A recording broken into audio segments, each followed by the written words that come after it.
The old model was, if somebody's only coming to me once every 3 months, I've got to do everything on them, right? I've got to like hit them with everything I have. So the old model was do too many things, charge too much, and have the facial be too long. And we took that into consideration and said, what if you could design treatments that were highly effective, but you actually looked better when you left? Welcome back to the Pursuit of Profit podcast. I hope you enjoyed this episode with Jason Gilboa, co-founder and CEO of Facialworks. Today we're discussing how Jason and his wife Megan disrupted the $100 billion skincare market while visiting Bora Bora on their honeymoon.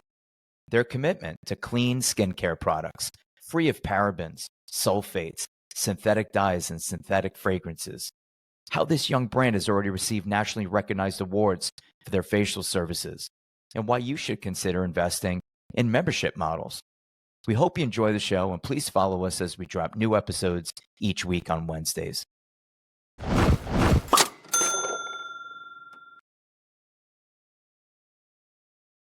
think we have to mention your skin is absolutely glowing. What are you doing? Intro. What an intro. Hydrofacial? What are you doing? Gua Yeah, I was just in California and I got a hydrofacial. Okay, right. So this is not one of those like I'm a Subway franchisee, but I never eat Subway because I'm sick of it. When you own a facial business, you're getting regular facials. Yeah, absolutely. I'm a huge hydrofacial fan. I think it's like the best treatment out there, and I think we do it the best too, as well. So that helps. You don't see my glow today? I specifically went out of my way for this. I'm not nothing. No, that's a filter. I got a little glow going on. I'm trying to get this red carpet glow. The whole. I want the words like the back of a DVD. Remember when you used to rent a movie? Exhilarating, radiant, glowing. I just want those words. You got to have a skincare regimen. One of the things that stuck out to me with Facialworks, and we could talk about this, Jason. You guys have your own proprietary products. Megan, I think, was an esthetician, right? That's kind of where she started. I look at ingredients in what I'm putting on my skin just as much as food. I mean, as far as I'm concerned, it's like ultra processed or, completely organic. Between parabens and sulfates and all this crap that we're putting on our skin just is an organ that absorbs whatever's in this product. Endocrine disruptors. I mean, everyone talks about like what's going on with our kids and health issues, testosterone plummeting and fertility issues. And like, totally look at all these products that we're putting on ourselves. And that's one of the things that I think stuck out. You could talk about it a little bit is that seems to be important to you guys as well. I would say like we're not, our product line is obviously as clean as you can make it while still being really effective, right? Because there's certainly you can make it super crunchy, but it's not going to do much, right? You're just rubbing some cream on your face. Or you can do the ultra process where it's full of terrible chemicals, and that's not good either, right? And I think Megan's formulation strategy is, if I'm using something, it's got to be all natural, derived from natural source to the extent possible.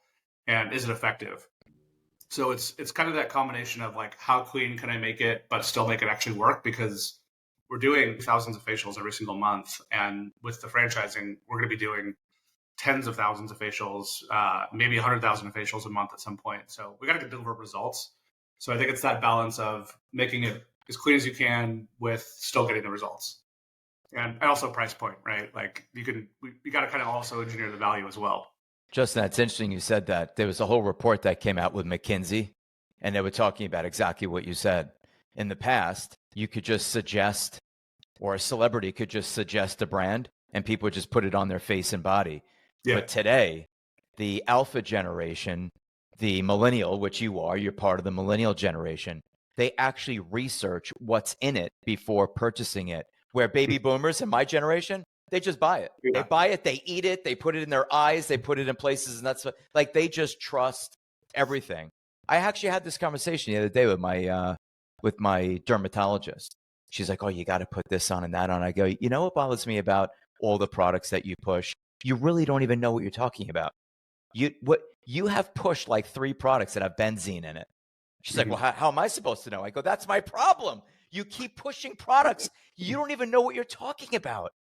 You're a dermatologist trying to protect my skin and my well-being, yet when they find benzene in all the products that you push, your attitude is, not my job. I didn't know. I didn't know there was benzene in it. Yeah. When is someone going to be responsible and say, we're making a product, we're going to take our own product after it's been manufactured, in China, and then we're going to take it to an independent lab and we're going to determine that they didn't insert a known carcinogen in it. It drives me freaking crazy. This stuff is happening to Neutrogena. It's happening to the best products on the planet because no one is watching the watcher. No one is verifying the manufacturer, right? So I'm happy to hear that your lines are proprietary. And I beg you, if you're not doing it, have it manufactured, but make sure it doesn't have benzene and all these other harmful chemicals in it, because this is getting out of control, these recalls. What are you doing to hedge that risk? We actually moved to Florida from California to get closer to our manufacturer because that's how important it is. And I mean, Megan physically goes into the lab to work on formulations. So I know, it's not really my department is the formulating, but she's also working with one of the top formulators in the country. We brought on as a consultant to ensure that the products that we're creating are, again, effective and as clean as we can make them. Still get that effectiveness, right? And you do have to be careful of your manufacturer as well and make sure what they're actually delivering is what they say they are. So getting those formulation cards and making sure that everything that is on your product is what they're actually using, because there are instances of labs not actually using what they say they're using in products. That's right. So you do have to be careful. But we've been through this before. I mean, this isn't our first year doing this. We've been doing this for 10 years. And we actually started manufacturing skincare products before we even started Facialworks. Okay. So we've actually been manufacturing products for probably close to 13 years now. Jason, so let's talk about the model. Sure. Franchising has always had a love affair with beauty brands, right? Hair salons, nails, massage. This feels a little bit like what happened to massage years ago. Where if someone wanted a massage, you can either go to a really expensive luxury day spa or kind of a shady massage joint, which, you don't know what's going on there. And then we brought it into franchising and you had consistency, you had the membership model, it became affordable to everyone and everyone's just getting like a massage a month. Yeah. It seems like that's what we're kind of doing. Like facials traditionally have been for like a special event or a celebration or a wedding or a birthday, go get a facial and pamper yourself. But now it's like, no, this is kind of becoming a part of like a normal skincare routine. Exactly. We want it to be affordable. We want it to, we're bringing in like the facial bar the same way someone would just go get like a blowout, right? Exactly. Mm-hmm. So talk about why you created this concept and then also why you thought that this was something that should be brought into franchising as a franchise model. I'll kind of start at the beginning. So as we mentioned, Megan's an esthetician, has been for about 15 years. And she kind of came from the medical side of it. She worked for one of the top plastic surgeons in Beverly Hills. They also had a couple of med spas. So she was seeing like the top level of, LA medical grade skincare. And it was great, but I think she kind of saw, hey, this is, kind of inaccessible to a lot of people. So she kind of had that in the back of her mind. She ended up opening her own skincare studio, like in a wellness center. And I think what was kind of apparent, and at this point I was kind of getting involved, was that there was something seriously wrong because people would like rave about these facials that she was delivering, right? And she's an excellent esthetician, but it would be like 2.5 months before they came back. So I think it was just really that curiosity of like, if you loved this so much, why is it not something that you're doing all the time? Mm-hmm. I think the obvious answer is it's the money, right? But if you actually dig deeper into it, we actually realized there was 4 things that were wrong, right? So we got married and we went on our honeymoon, and we sat around in Bora Bora. I always tell this story; everybody loves it. So if you've ever been to Bora Bora, they have these like overwater huts. And so we're sitting there on this like overwater hut and we're just like staring out at the ocean for 2 weeks. And we're just kind of like sipping Tahitian beer. And we're talking about, okay, like we know that this is the problem. how would you build one business that addresses like every single one of these points? And what came out of that became Facialworks. So we came home from our honeymoon and 8 months later opened the first store in Newport Beach. Mm-hmm. And I think that was really the beginning of it is how do you address what we saw as the problems, right? And I think have now been proven right over this 10 years because the more we've expanded, people have like really connected with the concept and the way we do things. And it's obviously working. So we expanded, opened a couple more locations, and here we are about to open our sixth. And I'm about to launch franchising. Why did we get into franchising? In the beginning, I think it was just people asking us all the time. Like we didn't really know anything about it, and constantly getting, emails, people in the stores asking, Instagram DMs, like, "Hey, are you guys franchising? I'd love to bring this to, Saudi Arabia even. I'd love to bring this to Iowa, like all these places." And we're like, well, I guess that could work. And then I think the more we looked into the benefits of franchising the model, I think we realized that franchisees could be super passionate, right? Like in a lot more passionate in some cases than like a manager you would hire, right?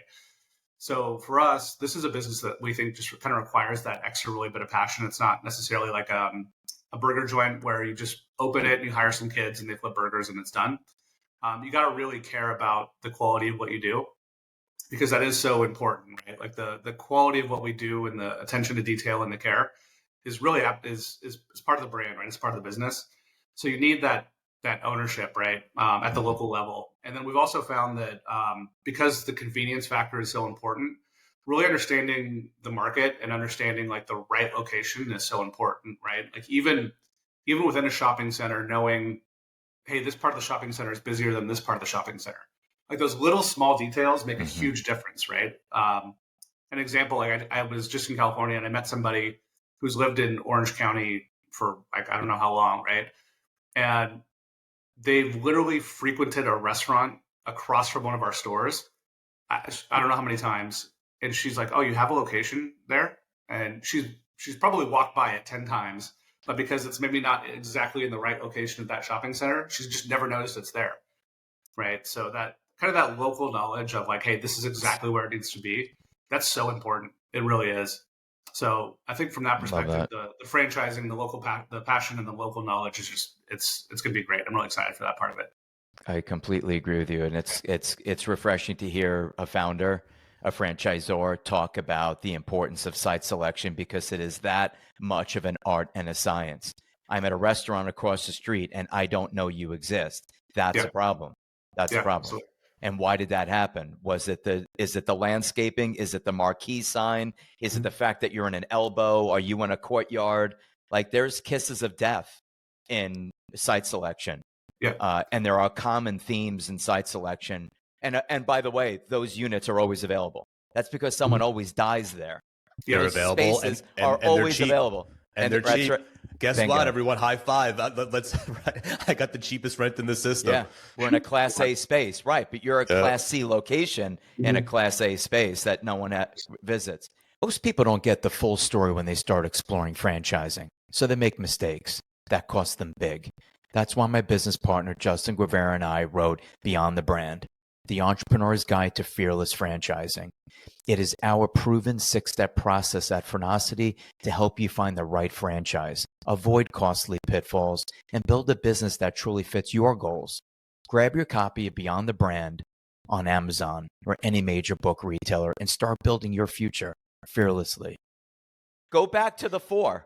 What are the 4? What did you identify as the 4 problems in the space? Oh man, that's secret knowledge. I'll talk about it. So the four things were that most importantly is that facials were too long, right? And when I talk about too long, I'm not just talking about the actual treatment, right? But it's how long is it to park, get up there, change your clothes? Because in a typical facial, you get undressed, at least the top, and you get under the bed, and then the esthetician has to leave for 5 minutes, come back, do an 1.5-hour facial, get redressed, pay. I mean, it turns into like a 3-hour event to get, an hour, 1.5-hour facial, right? So we kind of realized people had like an hour, right? So we had to get people kind of in and out in under an hour, even paying. Like you show up at 10 o'clock, you paid and you left by 11. So that we've actually realized the time component was more important than the money component. But we did realize also that facials were too expensive, because I think the old model was, if somebody's only coming to me once every 3 months, I've got to do everything on them, right? I've got to like hit them with everything I have, and I've got to charge as much as I can because I'm not going to see this person again for 3 months. That's right? So the old model was do too many things, charge too much, and have the facial be too long. Okay. So it was the price. And then the third part of it, which kind of goes along with this, is the downtime, right? Because typical facial treatments leave you very red and irritated because they're doing so much, and they tend to be a little too exfoliating in a lot of cases. So you leave and then you're all red. Well, what happens when you're all red? You can't go to work. You can't go back to school. You can't go out for a drink with your friend because you look all kind of beat up, right? And you're not supposed to cover it with makeup if you're a female, because that's a no-no, right? You just got a facial. You don't want to go now cover up your clean pores with a bunch of makeup. So really, the downtime is actually part of the time cost of a facial that nobody was really thinking about. And we took that into consideration and said, what if you could design treatments that were highly effective, but you actually looked better when you left? And that's where Megan's experience as an esthetician really came into play. And she was able to create treatment protocols and use the correct equipment. And again, then also her experience formulating products, actually was able to formulate products that were gentle yet effective. So all of this combined into creating facials where, if you ask people what we're known for, it's kind of like these, no downtime facials where you come in and you leave and you have that Facialworks glow, which, typically you don't have, right? And even to this day, when we'll go test out competitors, it's the same thing. You leave and you're all red and blotchy, and it's not a good experience, right?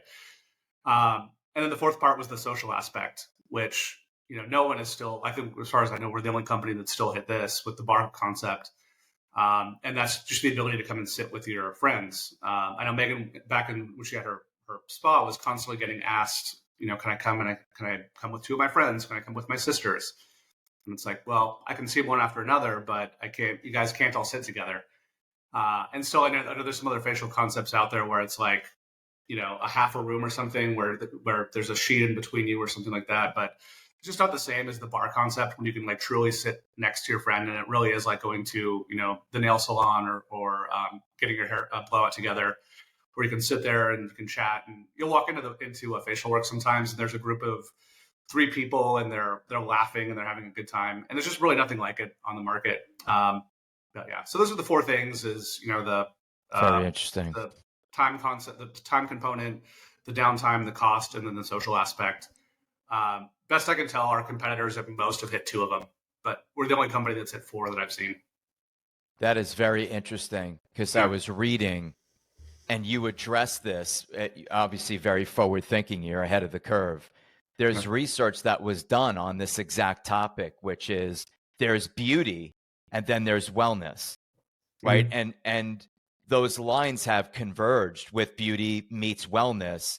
And because let's be fair, when you were in Bora Bora, you didn't really care about a 3-hour facial. You didn't care. You didn't complain. You didn't care because you were being pampered. That's the maybe the wellness part. You're just chilling out. You didn't care if it took a half an hour to get your robe on or off. You didn't care. Right. Time is not a problem at the moment. But today, you're exactly right. You're seeing wellness meets beauty, and people want the bar concept where they're addressing both issues at the same time. Look, feel good, get pampered, time frame tight, right? End results amazing. Like I was just in Bora Bora at a high-end 5-star, right? Yep. And you're exactly right. You're checking all those boxes, and this new generation is demanding it. So I think you are. I think you're very ahead of the curve, and I think you're going to ride a wave, because I am shocked at some of the reading that I have done on this category. I mean, there are like hashtag Sephora kids. These are 11, 12-year-old girls rating Sephora, like beauty. And of course, TikTok and influencers and all this stuff is driving this move to you. Just for the audience, like, let's define the beauty market, right? We're talking about, if you break it up into categories, and I think, and stop me if I'm wrong, I think you're in two of these categories. You have skincare, you have fragrance, you have makeup, and you have hair care. You're doing skin, and what are you doing exactly in the four categories? Because you're doing sunblock, right? We have sunscreens, right? Okay. All right. So let's define you as maybe one in that category. You're not doing fragrance, no makeup, right? Nothing with hair. So you're in the skincare space, which today today globally, you're talking about $200 billion market cap.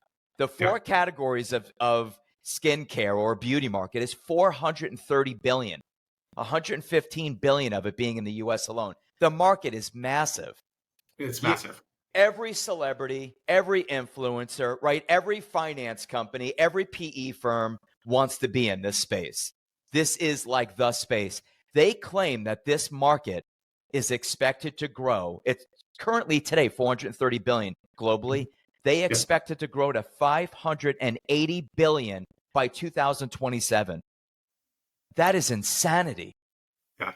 So you're talking about a 6 to 8% CAGR on growth in this category. Amazing. Percent is what I had read. So yeah, we read on. If we're reading the same thing, but it sounds like we're pretty close. Right, remarkable growth. I'm fascinated by it, honestly. And I think that social media, to your point, like the social aspects, whether it's people, has a lot to do with this. Take us back more to when I walk in. What am I experiencing? Right? Take me on that virtual. You arrived at the front door of our bar, right? The facial bar. So Love the name too, by the way. Love the name. Thank you. So when you walk in, and you'll be greeted by someone at the front desk, not too dissimilar from other experiences you may have had. So the way it's set up is the bar is always at the front, and then in the back we have our treatment rooms, where we have like the more traditional treatment room if somebody wants that. And I think that's definitely something we should touch on too, because that's an important differentiator between us and some of the other concepts that are out there. But so you'll be greeted, offered a glass of water, coffee, champagne if you like. And really pretty quickly your esthetician is going to come up and grab you.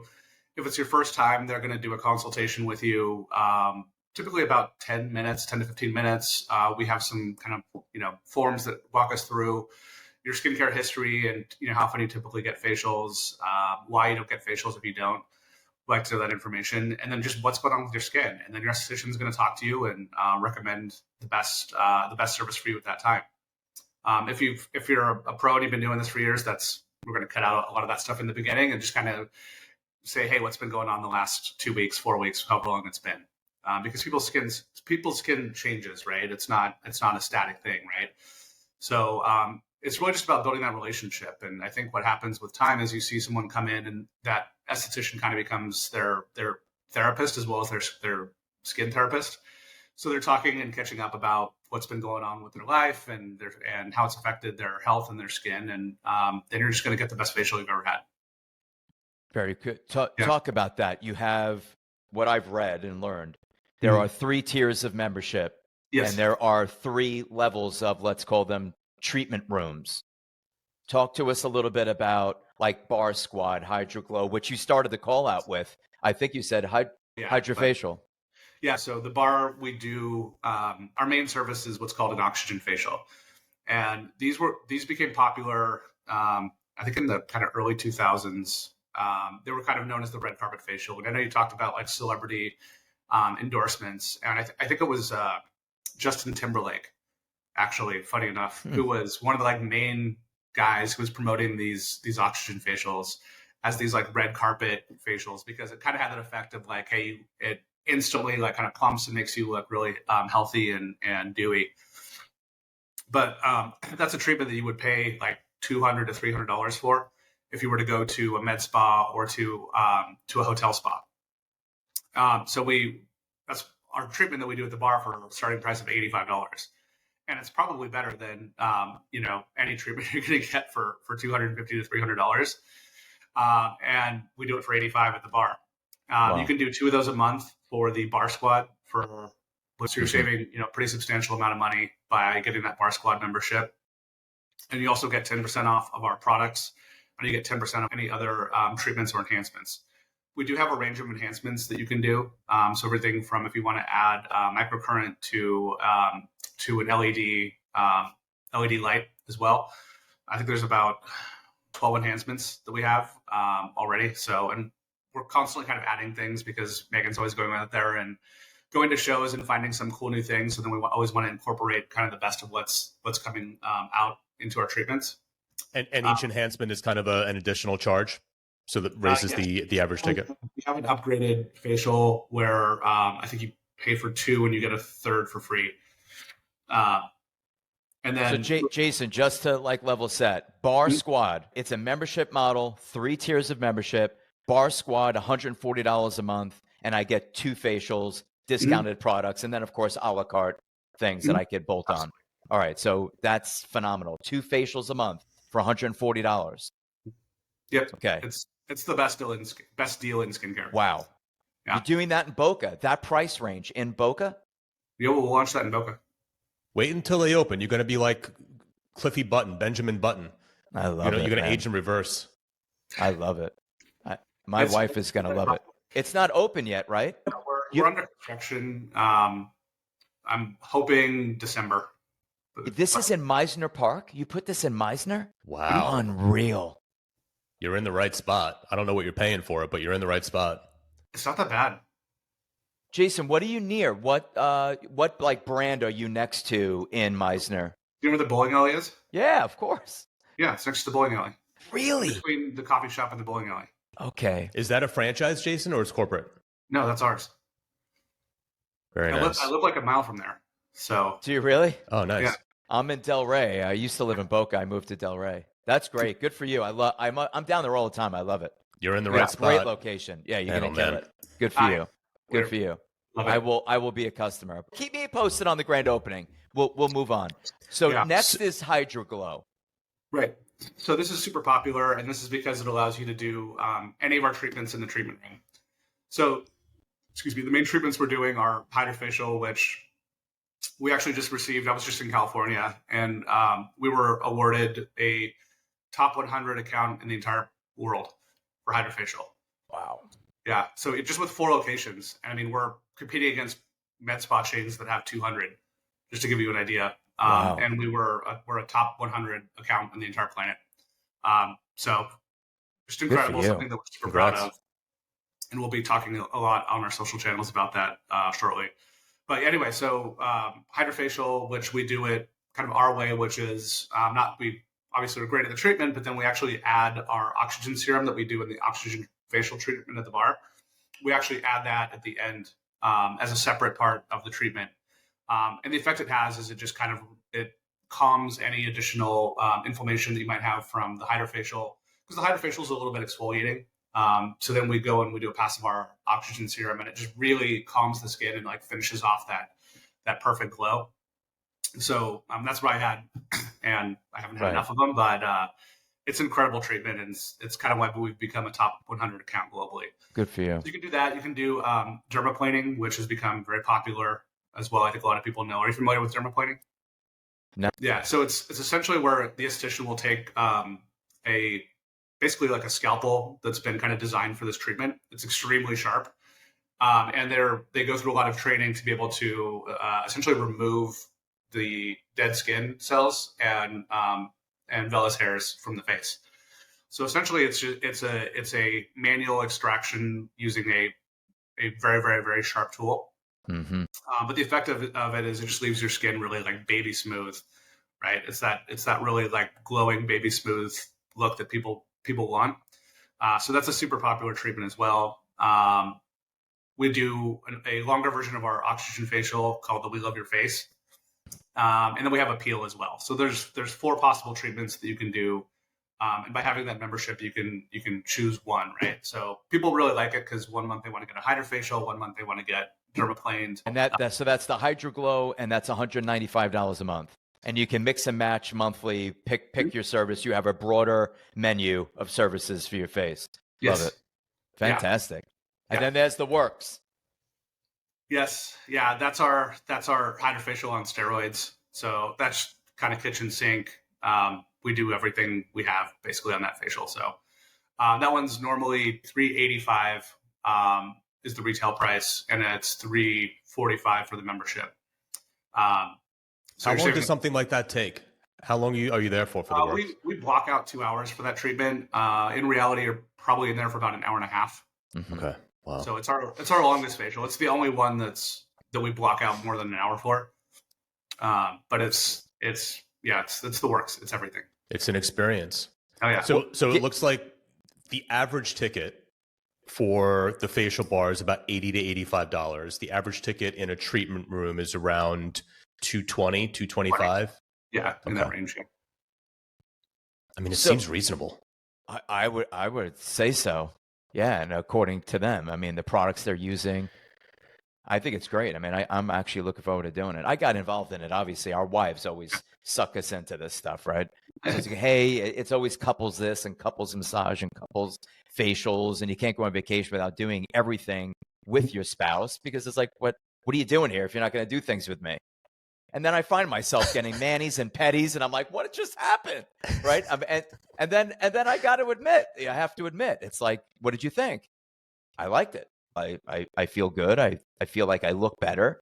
I look younger, right? I mean, I'm 52 now. So you know, when you're 30, you're like, I don't need any of this crap. When you turn 50, you're like, I need a little bit of help. And I don't want to start getting involved in all this other stuff, you know, the Botox and the chemical. I just don't want to do it. I'd rather do it your way. Yeah, absolutely. I mean, and I think now they've been doing the injectables and stuff long enough to where the research is starting to come out showing the negative effects of that. And I think people are starting to go, wait a minute, big shocker. It's not so good. Yeah. You know, I don't know that some of the look of the injectables is really as popular as it was too, right? I think it's been overdone. So you're seeing that in where you are in Boca now. Yeah, it looks like an episode of Botched walking around this neighborhood. Exactly. So you're not doing anything medical. We're not injecting anything. No. So let's talk about that because it's important. Yeah. So we're talking about a legal differentiation, right, between a medical and a non-medical business. Mm-hmm. And there's some pretty big for the potential franchisees out there. I think there's some pretty important things to understand because you might have people who are going like, oh, I want to open a med spa, or how is Facialworks different than a med spa, right? Well, so a med spa legally needs to have a physician, either as an owner or at a bare minimum as the medical director. And, you know, they're supposed to review every chart. Do they really? No. Everyone knows they don't. But the medical director is supposed to review every chart, and it must be a physician. And then your employees are going to be nurses, right? You might have an assistant on staff, but the majority of your employees are going to be PAs or nurses or RNs who do these treatments, right? So from a perspective of liability, average hourly you're paying for staff, you're paying a lot more, right? Because if you're renting a medical director, that's expensive. PAs, RNs earn a high wage now, right? I mean, they're asking a lot of money in 2024. And then on top of that, you have expensive liability insurance because you're obviously doing something that can actually hurt someone. So that's important to understand. Compared to what we do, we're non-medical. We don't need a doctor. We don't need physicians' assistants. We don't need RNs. We just hire estheticians. So from a perspective of, you know, liability, your liability is less. You're not paying a medical director.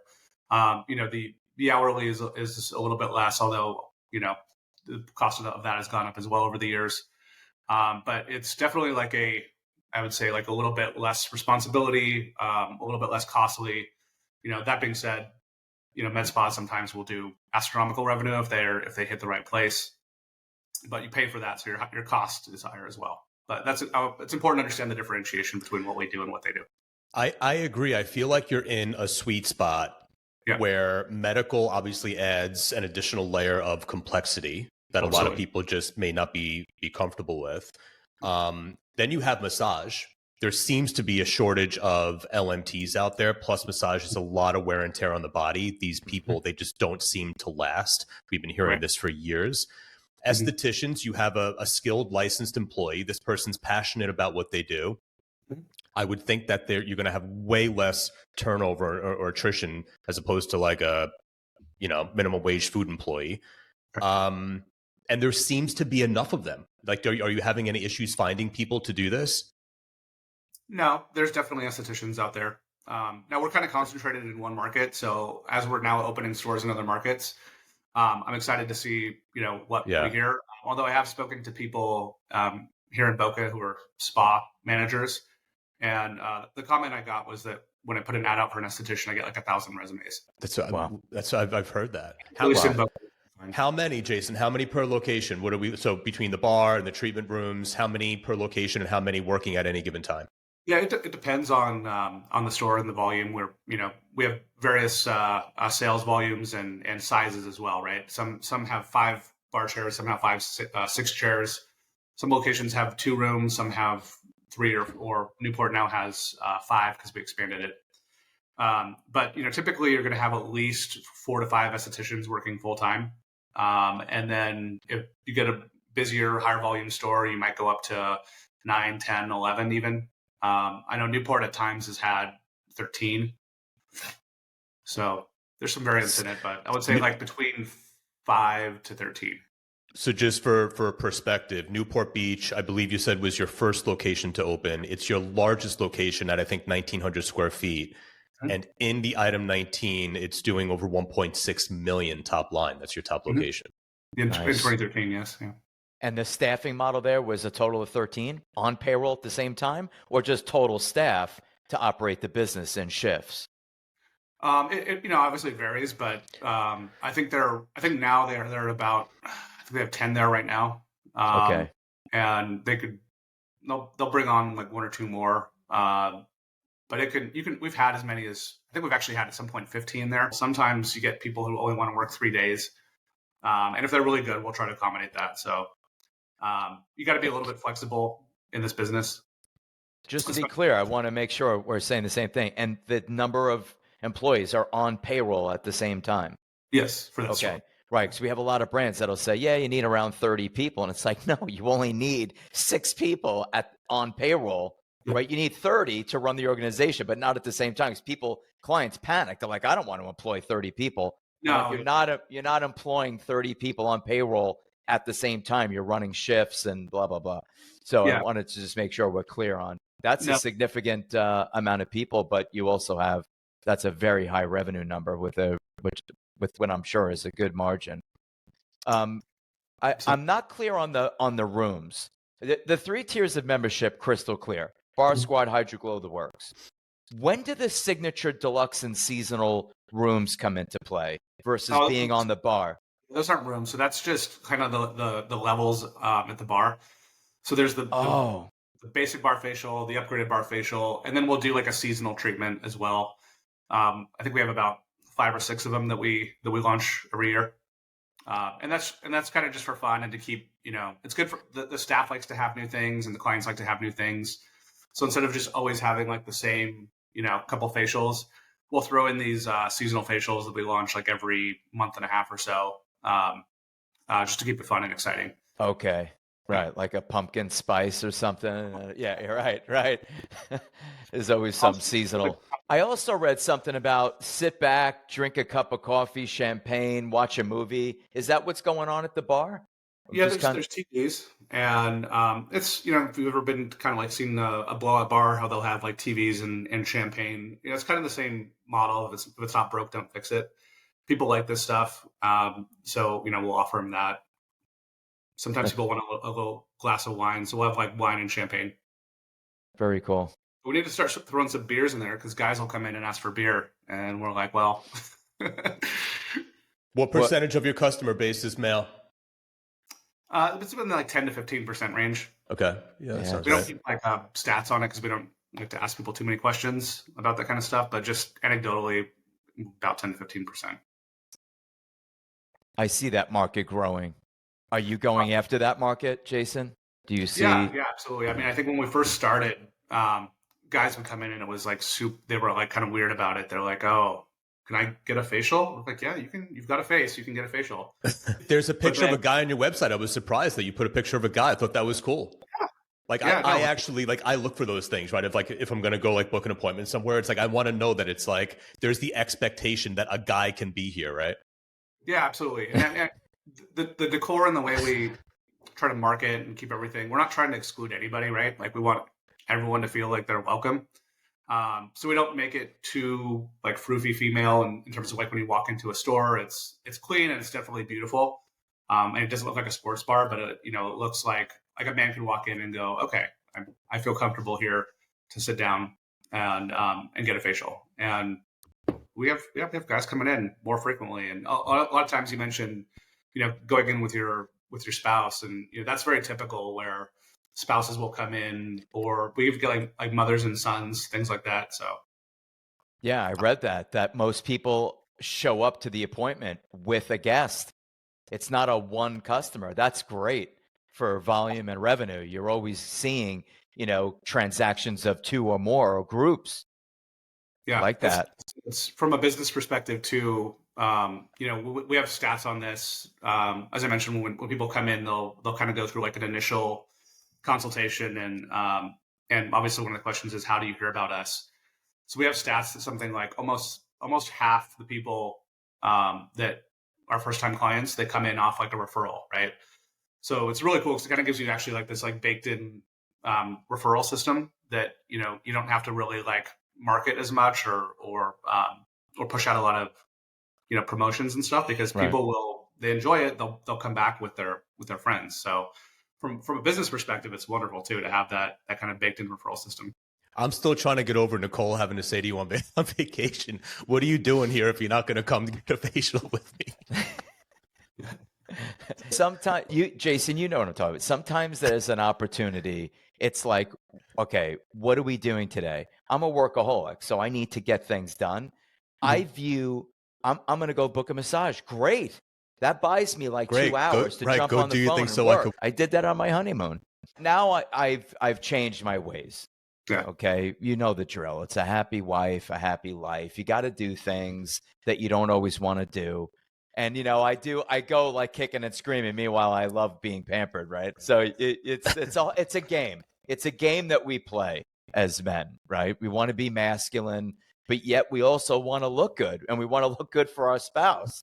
Not just that. It's free. These things are so relaxing. They talk about sensory deprivation tanks. I'd rather do an hour facial than sit in a black egg filled with salt water for an hour. So, Justin, you asked me what I used.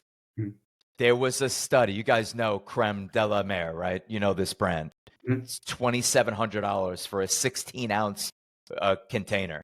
Yeah, they claim it's got this allergy extract and all these buzzwords: anti-inflammatory, anti-oxidative, and brightening, and all the words. Let me guess. You found a less expensive competitor. Listen, a woman, an independent lab, purchased Creme de la Mer, which was a $380 bottle, so it wasn't the $2,700 bottle, and she compared it to the $7 Nivea Soft. And she found that the ingredients were nearly exact, minus the algae extract that they put in the Creme de la Mer, right? So the test is simple. How much water, right? That's what you're really doing. You're adding moisture to the skin, right? The epidermal. So they do a test, and the test is the TEWL, the trans epidermal water loss. Water loss, yeah. Long story short, Nivea for $7 did a better job than a $380 bottle of Creme de la Mer. So I have like 4 containers of Nivea Soft, and that's what I use, daily. But it's not, Jason, I'm not saying it's the same as going into, a facial bar. Huberman just had a dermatologist on the podcast, and he basically said the same thing. I mean, when it comes to just like normal everyday skincare products, it's really not worth all this expensive stuff. Like moisture is moisture. Just get the moisture into the skin. Like your skin just wants the moisture, whether it's Nivea or Creme de la Mer. It's amazing, right? That's all marketing. It's just really, it's brand positioning and marketing, because the core issue is that for a long time, and this is now changing, you talked about this, is that the consumer was uneducated, right? If you think about it, 10, 15 years ago, it was hard to go look at a package and go, oh, I'm going to go research all of this and trying to figure out if this is actually real. I'm going to go read, who's going to go read studies? No consumer's going to go do this. So it was very easy for them just to work on the brand marketing and positioning and try to sell you something that was hyper overpriced. Mm-hmm. Unless you're using something like really, really hard to acquire, or there are certain raws that are quite expensive, but it's all in such a small amount, right? So it's none of these products are that expensive to create. A lot of the cost is the marketing, right? So these brands spend a lot of money on marketing. They have distribution costs because we have our own distribution. We have stores. We don't have to carry that margin loss. But other brands, they have to be in Sephora or Ulta or something like that, and it's very, very expensive. And I'll tell you why. So in addition to earning less than 50% margin on their products, they have to give them tons of samples, right? Mm-hmm.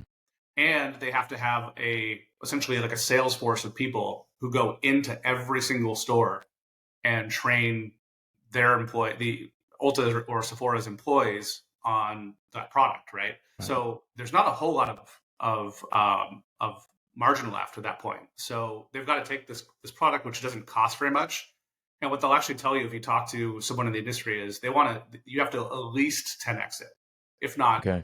If like talking about like a creme de la mer, 100x it from the actual cost, and it's really it's not fair to consumers. I mean, they've been ripped off for years, and that's one of the other things we're kind of trying to address in this is kind of cutting out that retail piece where now I've got to give half my margin to someone else. We can sell direct through online or through our stores and offer people like incredibly good products at less than they're paying for that stuff you just talked about, right? Absolutely. Justin, we're approaching time-wise. Why don't we get into square footage, total investment? Let's kind of close the loop on all this. It looks like we're 1,000 to 1,500 square feet. I like the size of the footprint. It's a smaller footprint. Mm-hmm. The item 7 range is wide. And I'm going to assume it's because there's been like an outlier or two locations that were like just a little bit bigger or more expensive. So the item 7's $435 to $853.7. Look, we're somewhat new to this, but I think like what I've always heard is you always got to aim really high on that top line. Like, what's it going to cost in New York City, right? And maybe if you build a Facialworks in New York City, it might cost that $853. We don't know. We haven't done it yet, but we haven't actually spent that much or anywhere near it. What have you been spending? It's closer to the lower end in that 400. Okay. Generally, like we're kind of finishing under 500. Yeah, so you were conservative. You gave yourself some room. Yeah, absolutely. I don't know if that was the best way to do it. If Repham was advising you on that, listen. The last couple of years with inflation being insane, real estate costs super high, construction costs skyrocketed. Yeah, a lot of brands got burnt. There were a lot of franchisees complaining that you had $400,000 in the item 7. I spent $6,000. So now the brands tried to over adjust and get ahead of it. So it's like, listen, we're baking some extra room into that item 7 to make sure we're managing the right expectation. Yeah, and Repham, they have Build 'em as well, which is their building side. They're construction managing our 2 locations, and they are really strong. I mean, they've saved us a ton of money on these 2 locations. They've more than paid for their fee, just in the savings. So they're actually helping us value engineer some of our finishes and the way we design things. So I think with time and scale, we're going to get that down, and we're also basing 100% of our historical cost on Orange County, California, which is not the cheapest market to do a build out, right? It's not New York City, but it's not, it's not Ohio or Texas or Nevada or some of these places where you can do construction for less. What was the size of Boca, and what do you think your development costs will be in the end? Yeah, it's 1,525 square feet. I'm pretty close on size. We're targeting finishing this thing out net of our TIs for about 400 to 450, depending on how we close it out. You're on first floor in Meisner Park. Mm-hmm. He's actually, as soon as you pull in, there's the bowling alley is right on the corner. That was the old Mexican restaurant, I think, that closed. And you're right next to it. So you have the amphitheater. Remember the theater? Mm-hmm. the Countess, whatever Yep. it is, right? The Countess, and then you. That's a good spot. So Good for where you. is corporate headquarters? Are we now in Florida or California? We don't necessarily have like a corporate headquarters. The team kind of works remote. We have our locations in California. We have a training center in California Okay. where we train our staff. We'll also train franchisees, do some of the training there, and we have a warehouse in California. So I guess you could say like we have a distributed headquarters in Orange County, California, and Boca Raton. Okay. So where is Discovery Day? Where are you hosting it? And this first one will be in California. California. It makes sense. Once we have Boca open, we'll do it in Boca. Nice. Good for you. So Awesome. we got the staffing model, we got the investment, we got the square footage size. We heard the top line on location number 1. You have an item 19. Sounds pretty solid. How did you do your item 19? Did you break up each store and just post top line? No, we have some expenses. We have expenses built in and an estimate of what a franchisee would have made. The profitability you're seeing was not our profitability. That's actually removing expected franchisee expenses such as royalties and things like that. But it's based on actual numbers, and it's actually our net profit was actually higher than what is shown. What's your goal? You're a finance guy, right? Your background was finance? Yeah, I mean, I spent some years in finance. I mean, I've been doing this longer now than I did finance. So now I'm a facial guy. Okay. All right. Finance to facials. I like it. Yeah. What's the goal? What's the end game here? What do you want to do with this brand? What's the plan? I mean, I think for us, it's building out a lot of these franchises. We might open some more corporate locations as well. I'd love to do Delray. We were actually in Delray the other day, and I was like, oh man, there's a couple new centers being built out on the Ave. And Yeah. I was just kind of like, okay, come on, can we do this? Wow. But I think it's really just about building out the franchise system. Megan's working on a whole bunch of new products, so we're really excited to get those out in the marketplace. Who knows what the future holds? But I think for us, it's let's just continue being the best at what we do and building up this model and just see where it goes. Right? I think that if we can get franchisees to replicate what we've replicated and show them how to offer the best and be the best at this, we're going to be in great shape. Nice. Good for you. I like the concept a lot. I wish you the best. Yeah. I don't know if you remember Cherry Blow Dry Bar. Just remember them? Yeah. Yeah. Not that I'm recommending the brand, but their interior fit and finish was just beautiful. The concept and your interior and the way you laid out, and obviously you're using the word bar, right? Very similar to what reminded me of Cherry Blow Dry Bar. I do. I like the concept a lot. I think our clients are learning a lot about different ways of getting into business, and a membership model business is the way to go. In a lot of cases, every Jan 1, Feb 1, March 1, you're banging out 80, 90, 100 grand in credit cards or something. It's awesome. So I love membership model businesses. I think they're sticky. The retention's there. Clients love it. You add a lot of value. They just keep coming in. I think you've done a really nice job building a brand. I like what it stands for. It's a good legacy. It's clean, 25 SKUs. You'll continue to expand on that. And I think you're going to ride a wave. You've got it. You have 70 million millennials obsessed with their own likeness, obsessed with selfies, obsessed with how they look on camera. You and I, Jace, we never went through that. When did you take a selfie? You probably were 40 when you took your first selfie, if you've ever. Still don't take selfies. You're still right. We call them lonelies. They're lonelies, right? If you're taking a picture of yourself, it's a lonely. It's not a selfie. Yeah. No, you're 100% spot on. And I think it really hit overdrive with COVID, right? And everybody was like on Zooms all the day, going like, "Oh my god, look at these spots." The post-COVID years were super strong for us once we reopened, and I just see that continuing. Yeah, I wish you great success, Justin. I have no further questions. How about you? I like the model. I like the branding. This is, I mean, for all the boring, not so sexy brands that we've had on the pod, this is one of those brands where something you're going to be proud of. Something you're going to want to tell all your friends, come on in and hang out at the bar and get a facial and bring your friends in. And this is, so for someone who cares about doing something cool, instead of a bar, this is the kind of bar I'd want to own. Yeah. right? Yeah. So And I think you kind of hit it with, what we want franchisees to do, because we're actually handling a lot of stuff for our franchisees. We've got operational systems in place. We're helping out with the software. We're going to help out on the marketing side as well. And really, what franchise we have? Sorry, Build who's handling the build out. So really, what the franchisees want them to focus on is kind of that team building component, right? Like you hire the staff, build the team, make sure that they're adequately trained, which will of course help with that component as well. So then, what is the other thing? And it's just being part of the community, right? Because like even in here with me in Boca, just going around and like telling people about it before it opens. I mean, we're going to open day one with like a ton of clients, because if you go find the right person and you tell them about this, they're going to come get a treatment. Like they just are, like 100 out of 100 times.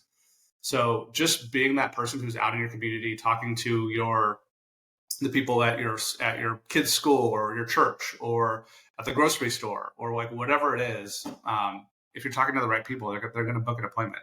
we appreciate you coming on to hang out with us today. Yeah, man. Best of luck with it, and come back on for an update soon. Oh, love to. Thanks, Awesome. Jason. Thanks, Jason. Thank you for listening. If you enjoyed this episode, be sure to like and subscribe so you never miss out on more great content. And if you're considering investing in a franchise, whether it's the brand you featured today or another opportunity, we're here to help. Visit us at Phrenosity.com. That's FRANOCITY.com. We love to help you take that next step towards business ownership.